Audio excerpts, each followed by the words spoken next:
Steel plant ను ప్రైవేటీకరించొద్దని demand చేస్తూ విశాఖ జిల్లా పెందుర్తిలో సిపిఎం సంతకాల సేకరణ కార్యక్రమం నిర్వహించింది. రైతు బజార్ వద్ద సంతకాలు సేకరించారు. ఈ సందర్భంగా ఆ పార్టీ నాయకురాలు రమణి మాట్లాడుతూ విశాఖ స్టీల్ ప్లాంట్ ను బడా పారిశ్రామికవేత్తలకు తాకట్టు పెట్టేందుకు ప్రధానమంత్రి మోదీ కుట్ర పన్నుతున్నారని ఆరోపించారు.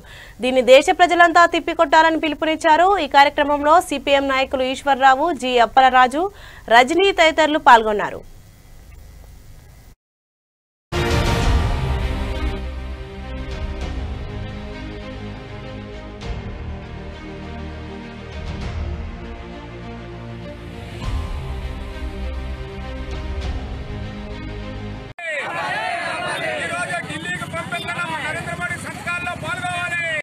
ఆపాలని డిమాండ్ తోటి ప్రజా సంఘాల నాయకత్వంలో కోటి సంతకాలు చేయాలని పిలుపుకోవడం జరిగింది. ఆ సందర్భంగా ఇక్కడ సంతకాలు చేయడం అనేది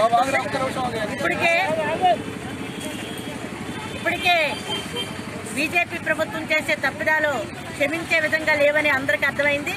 ప్రపంచ దేశాలన్నీ కూడా చూస్తున్నాయి. దాదాపు 6 నెలల నుంచి రైతులు పోరాటం చేస్తున్నా వాళ్ళు కూడా పట్టించుకోలేదు. ఈరోజు స్టీల్ ప్లాంట్ నిరాహార దీక్షలు ప్రారంభం 60 రోజుల పైన అయ్యింది. అయినప్పటికీ కూడా స్టీల్ ప్లాంట్ ప్రైవేటీగా ఆపుతామని ఎక్కడ వాగ్దానం అనేది ఇవ్వడం లేదు. ఎందుకంటే ఈరోజు స్టీల్ ప్లాంట్ లాంటి కంపెనీలు ఉంటేనే ఈరోజు కార్మికుల సమస్యలు పరిష్కారం అవుతాయి, కార్మికుల ఉద్యోగ అవకాశాలు ఉంటాయి.